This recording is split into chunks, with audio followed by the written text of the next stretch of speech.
बड़ी खबर इस वक्त आपको बता रहे हैं। दिल्ली से खबर, एक बार फिर से बैठक शुरू होने वाली है। प्रदेश कांग्रेस स्क्रीनिंग कमेटी की पहली बैठक में सभी नामों पर बातचीत नहीं बन पाई और एक बार फिर से बैठक शुरू होने वाली है। थोड़ी देर में ये बैठक होगी। कांग्रेस के उम्मीदवारों पर मंथन इस बैठक में होगा।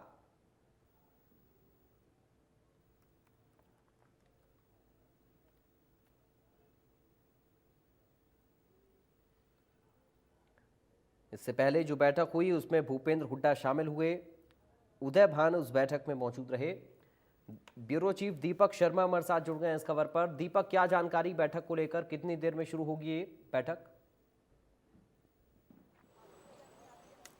जी बिल्कुल, आपको सीधा तस्वीरें दिखाना चाहेंगे। दिल्ली में अगर हम बात करें तो अखिलेश प्रसाद सिंह, जो कि बिहार के कांग्रेस के प्रदेश के अध्यक्ष हैं, इनके आवास पर यह बैठक जो है, यहाँ पर अगर कहें तो इस वक्त जो है बैठक कुछ ही देर में शुरू होएगी। यहाँ पर भूपेंद्र सिंह हुड्डा जो है वो यहाँ पर पहुंच चुके हैं। प्रदेश कांग्रेस अध्यक्ष उदय भान यहाँ पर पहुंच चुके हैं।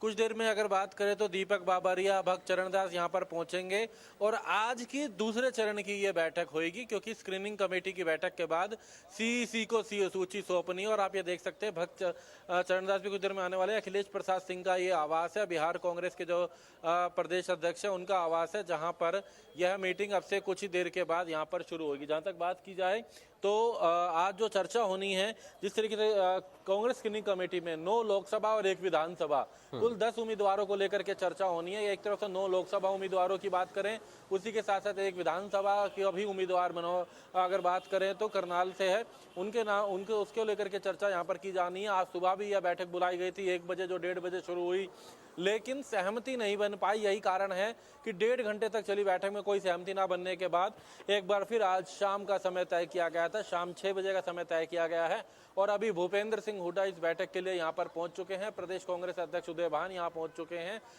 कुछ देर में अगर बात करें, भक्त चरणदास पहुंचेंगे, दीपक बाबरिया पहुंचेंगे और उसके बाद इस बैठक में फिर से आज के दिन की ये दूसरे चरण की बैठक होगी, जिसमें चर्चा की जाएगी उम्मीदवारों के नामों को लेकर के, क्योंकि एक बड़ी चुनौती कांग्रेस के सामने बनी हुई है। यही कारण है कि 7वीं बैठक ये हो रही है, लेकिन उम्मीदवार के नाम को लेकर के पार्टी तय नहीं कर पा रही है। एक बड़ी चुनौती इनके सामने बनी हुई है कि आखिर उम्मीदवार कौन होगा, क्योंकि पिछली जो बैठक सीसी में ये गए थे तो हर लोकसभा वाइज इनको एक एक नाम तो सामने रखना था।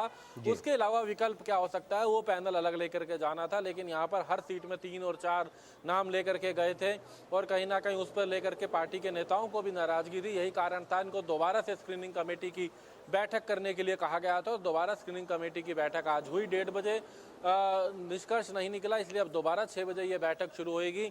ये इस वक्त दिल्ली में अगर बात करें अखिलेश प्रसाद सिंह के आवास पर यह बैठक अब से कुछ ही देर में बस शुरू होने वाली है, क्योंकि भूपेंद्र सिंह हुड्डा, उदय भान पहुंच चुके हैं। नेताओं के आने का जो सिलसिला है वो यहाँ पर शुरू हो चुका है। कुछ देर के बाद ये बैठक जो है शुरू होगी और आज इस बैठक पे निष्कर्ष निकालना, निष्कर्ष इसलिए कि ये सूची यूं तो पहले ही बन चुकी थी तकरीबन 5 बैठकों में, लेकिन सीईसी को वो सूची मंजूर नहीं हुई। उस पर कई आपत्तियां थी। कुमारी शैलजा और रणदीप सुरजेवाला ने भी उस पर आपत्ति जताई थी। यही कारण था दोबारा से नामों पर चर्चा की जा रही है। और उसके बाद कल सीईसी की बैठक में, केंद्रीय चुनाव समिति की कल बैठक शाम 4 बजे अगर बात करें तो ये बैठक कल शाम को 4 बजे होगी, जहां पर जो है तमाम उम्मीदवारों के नामों पर जो है अंतिम मोहर लगेगी। कांग्रेस की सीईसी की ये बैठक होगी, केंद्रीय चुनाव समिति की, जहां पर अगर बात करें तो इन तमाम सीटों को लेकर के, उम्मीदवारों को लेकर के चर्चा की जाएगी कांग्रेस की सीईसी की बैठक में। और उससे पहले आज इनको सभी 9 लोकसभा और 1 विधानसभा पे अपना पैनल तैयार करके पार्टी हाई कमान को सौंपना है, तो उसको लेकर के निष्कर्ष निकालना है और बैठक अब से कुछ ही देर में शुरू होगी। यहाँ अगर बात करें तो कांग्रेस के नेताओं का जो आने का सिलसिला है वो शुरू हो चुका है। हर लोकसभा वाइज एक एक नाम रखा जा रहा है। जिस तरीके से रोहतक से दीपेंद्र हुड्डा का नाम यहाँ पर रखा गया है, अम्बाला से कुमारी शैलजा का नाम रखा गया है, महेंद्रगढ़ से राव दान सिंह का नाम रखा गया है, लेकिन विकल्प के तौर पर श्रुति चौधरी के नाम को लेकर अलग पैनल बनाया गया है। गुरुग्राम से भी इसी तरीके से हर लोकसभा वाइज पैनल जो है वो तैयार किए जा रहे हैं। हर लोकसभा में एक नाम हो, इसके अलावा क्या विकल्प हो,